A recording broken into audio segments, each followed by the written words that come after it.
Welcome, here I've got Realme 7i and I'm gonna show you how to change aspect ratio in the camera app at this device.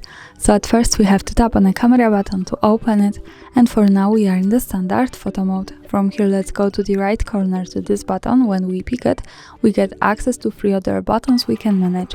One of these from the left here is the camera frame button, so here we can change aspect ratio. By just one tap we can change it from 4:3 to 1:1. As you can see, the background has changed to the square one. Another tap and we can go to the full camera frame full aspect ratio. This is how it looks like. When we pick this once again, we can go to 16:9 aspect ratio, and another tap and we can go back to 4:3, the original one.